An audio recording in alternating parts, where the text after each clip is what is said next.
When I tell you guys that it took entirely too long to get out of that hole, I mean it took entirely too long to get out of that hole. What I ended up having to do was mess with my customized controls to like get myself out of it. The Shine Spark is very easy. You press to the right till Samus turns blue and then you press down. But for whatever reason, this simple act was like, whew, mind-boggling. Very difficult for Samus to pull off. For Samus to pull off. It's a basic function for the rest of us, but whatever. That's what you get, I guess, for playing with a controller, right? Somebody's gonna say that. That's what you get for emulating. I mean, you're not wrong. It is what it is. Oh, you know what? I never turned the wave beam back on. I kind of need that to get through this room, huh? There we go. Open that up. And go through here. Usually you're supposed to wait till you get the grapple beam to come in here, but whatever, you can do whatever you want. This is one of those rooms where there's like several treasures in, the first of which is an energy tank, which is so very, very important. And this is not the room that I was thinking that it was. So there are actually no extra treasures in here, so I don't know what I'm talking about. There's a part where you can get back to one of the starting areas. I thought that this was it, but clearly it is not. Maybe that's down more? Okay. Yeah, maybe it is. Oh, it is. You know what? It's down and to the right above where that pipe was. So we're gonna actually go that way real quick since we're already down here. And then we're gonna work our way back over to the ship. Or no, I'm sorry. We're gonna go get the grappling beam, which is by Crocomire. And we're gonna fight Crocomire too. That'll be fun, because he's a great boss. Everybody loves Crocomire. Optional mini boss garbage.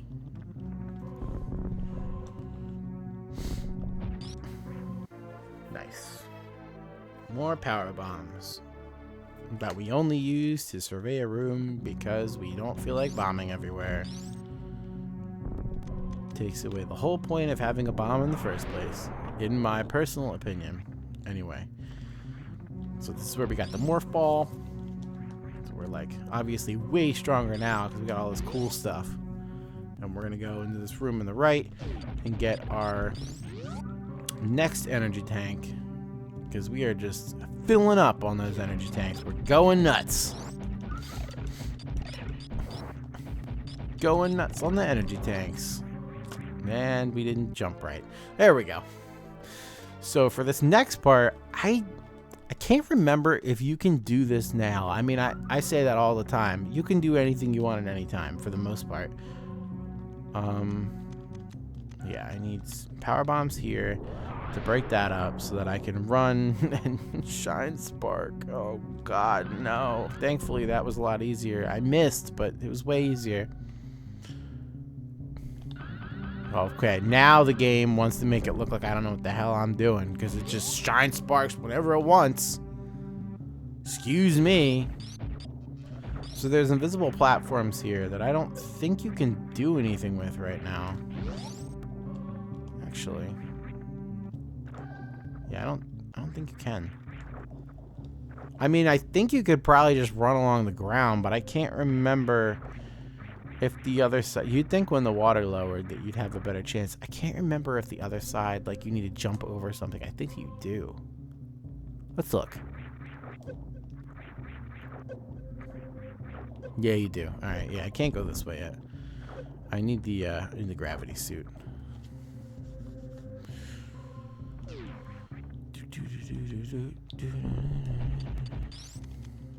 And then we'll do this. Power bomb it up. Power bomb it up.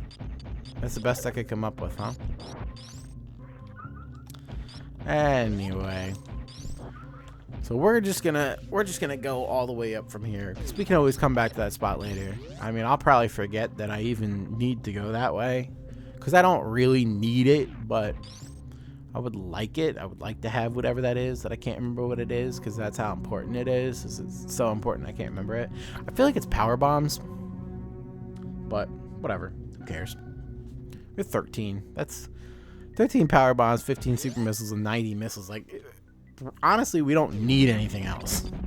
We're good. We could go right to end game with what we have ammunition-wise, because when things get tough, we just charge, beam, and shoot.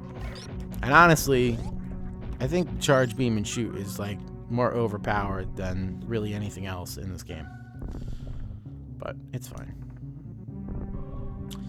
It's fine. It's way easier to just press a button and aim and just continue to shoot than it is to like sit there and charge a shot and dodge out of the way and make sure you get your hit in. Like, that part's kind of frustrating and unnecessary. And if you don't need to do that, by all means, don't do it. Climb up here again and avoid these stupid pirates. If I was playing on the Super Nintendo controller, I could probably...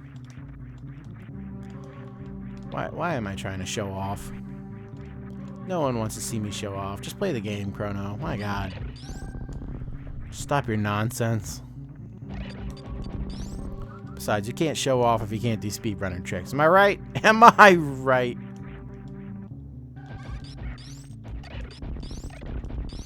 We'll just go up here. Excuse me.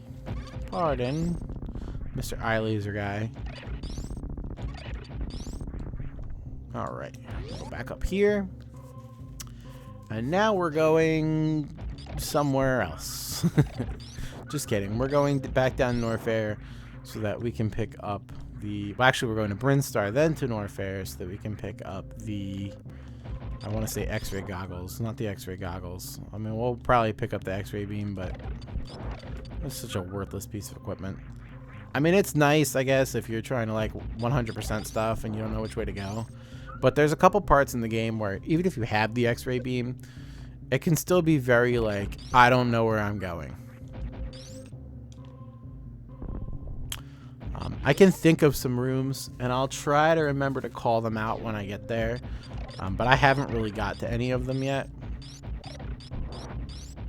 Because one of them is in Meridia, and we haven't even been there yet. I think it's like after... So for anybody who's played the game, Meridia, after you break the glass and you go into like Meridia proper, essentially, there's a spot... There's two spots right when you walk in that I believe you need a speed booster into in order to get to. So if you don't know that, and I didn't on my first playthrough of this game forever ago, 18,000 years ago, or however long it's been, I was just like, oh, cool, I don't know how to get that. Like, it looks cool. Like, I wish I could get it, but I don't even know. Like, I can see it. Oh, Samus is staring at us again. Hello, Samus. How are you? How was your day? I think that they should have... Now, obviously, you know, it's 16-bit, so they probably couldn't do it, but I think it would have been cool if, like, when she made it down the elevator, if her, like, visor flashed. Like, to, like, show that, like, she's ready to go. I don't know what I'm talking about. Like, nothing ridiculous. Like, not anything crazy. We are not using the speed booster in here, because I'm not spending the next 10 minutes trying to shine spark again. You can have that game. We ain't doing all that. I just think it would be cool. Like, just like, show that she's ready to move. I don't know. It's not necessary, but I just think it'd be cool. We got everything over there. We got everything over there. Down the bottom, there is another thing where you got the charge beam, but we can't go that way because we don't have the gravity suit. Basically, you go into the water. And anywhere that's water is, for the most part, kind of off limits right now. I mean, like I said, there are places that you can go just about any time, but some of it just doesn't make sense until you're, like, properly equipped, and that's one of those spots. I'm out. Just over here vibing to the music is all. Don't mind me. I'm so glad I don't have face cam. Maybe one day, but not anytime soon. Alright, so we break this, freeze that guy. So we could go to the left, and that's actually where the X-ray visor is. Like I said, I might get it just to get it, but I don't really want it. I need to turn off high jump boots here, don't I? Because I can't get over here if I have them on. There we go. I'm sure that you probably can get over there with them on, but I don't know how to do it. Also, back to this equip screen. I really like this screen. I've always really liked the way that this looks in all the different Metroid games.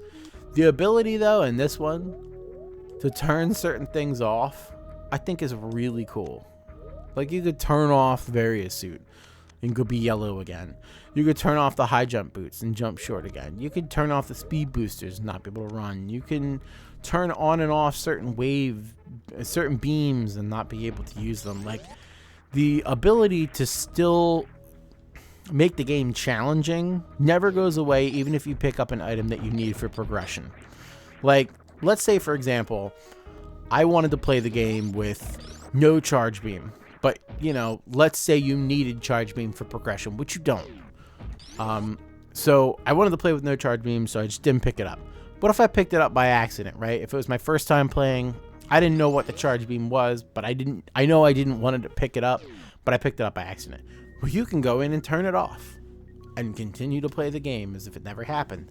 Like, if you need speed boosters in order to get through certain rooms, you could be like, there's a no speed booster play, but you will only use it to get through rooms that it's impossible to get through with Mock Ball if you knew how to do that. Like, it's that kind of stuff. Like, being able to, like, challenge yourself over and over again when it comes to that, I think for a lot of people, especially when this game came out, was, like, really groundbreaking.